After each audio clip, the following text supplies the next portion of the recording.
வணக்க மகளே, welcome to the பென்சர் show. இன்னைக்கு ஷோல நம்ம பார்க்க போறது டோஸ்டர் அப்படின்ற ஹிந்தி மூவியோட ரிவ்யூ. தமிழ் டப்பிங்கோட நெட்ஃபிளிக்ஸ்ல அவைலபிளா இருக்கு. இந்த படத்துல ராஜ்குமார் ராவ் தான் லீட் கேரக்டர் பிளே பண்ணிருக்காரு. டோஸ்டர் அப்படின்ற பொருளை மையமா வச்சு நகரக்கூடிய ஒரு டார்க் காமெடி த்ரில்லர். ஆக்சுவலா நம்ம ஹீரோ ஒரு பயங்கரமான கஞ்சம் அப்படின்னே சொல்லலாம்.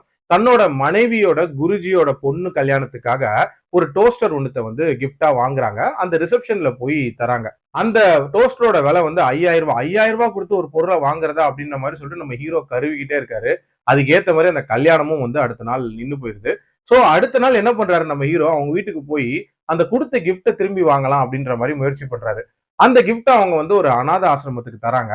சோ இப்ப அந்த டோஸ்டரை எப்படியாவது வாங்கி ரீஃபண்ட் எடுத்துடலாம் அப்படின்றதுக்காக நம்ம ஹீரோ என்னென்ன விஷயங்கள் பண்றாரு, அதனால என்னென்ன பிரச்சனைகள்ல மாட்டிக்கிறாரு, அந்த டோஸ்டருக்குள்ள இருக்கக்கூடிய மர்மங்கள் என்ன, டுவர்ட்ஸ் எண்ட் என்ன ஆகுதுன்ற மாதிரி நிறைய விஷயங்களை சொல்லக்கூடிய ஒரு படம் தான் இந்த படம். பொதுவா ஒரு பொருளை மையமா வச்சு நகரக்கூடிய கதைகள்னு எடுத்துக்கிட்டீங்கன்னா, அந்த பொருள் எங்கெங்கெல்லாம் டிராவல் ஆகுது, அதை சுத்தி என்னென்ன சுவாரஸ்யமான மொமெண்ட்ஸ் கிரியேட் ஆகுதுன்ற மாதிரி தானே கதையை கொண்டு போயிருப்பாங்க.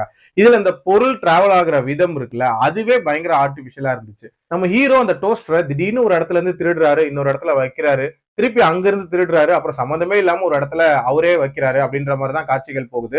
சோ அதுல பெருசா சுவாரஸ்யம் இல்ல. அதே மாதிரி இதுல நடக்கக்கூடிய கிரைம்ஸ் அப்படின்றதுமே பாத்தீங்கன்னா, ஒரு சின்ன விஷயத்துல ஆரம்பிச்சு நிறைய பெரிய பெரிய கிரைம்ஸ் நடக்கும் அப்படின்ற மாதிரி கொண்டு போயிருப்பாங்க.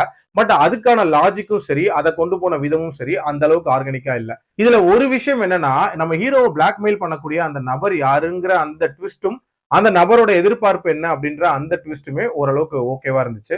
மத்தபடி அதுக்கப்புறம் நடக்கக்கூடிய காட்சிகளா இருக்கட்டும் அண்ட் கிளைமேக்ஸை முடிச்ச விதமா இருக்கட்டும் பயங்கர அபத்தமா இருந்துச்சு அப்படின்னே சொல்லலாம். ஓவரால் என்ன பொறுத்த வரைக்கும் ரொம்ப சுமாரா அமைக்கப்பட்ட ஒரு டார்க் காமெடி த்ரில்லர். என்னோட ரேட்டிங் 2.25 அவுட் ஆஃப் 5. அடல்ட் கண்டென்ட்டை பொறுத்த வரைக்கும் பெருசா அடல்ட் சீன்ஸ் அப்படின்றதெல்லாம் இல்ல. பட் ஒரு சில அடல்ட் ஓரியன்டட் விஷயங்கள் இருக்கும். ஸோ அதுக்கேற்ற மாதிரி பிளான் பண்ணிக்கோங்க. மீண்டும் அடுத்த விமர்சனத்தில் சந்திக்கிறேன். நன்றி, வணக்கம்.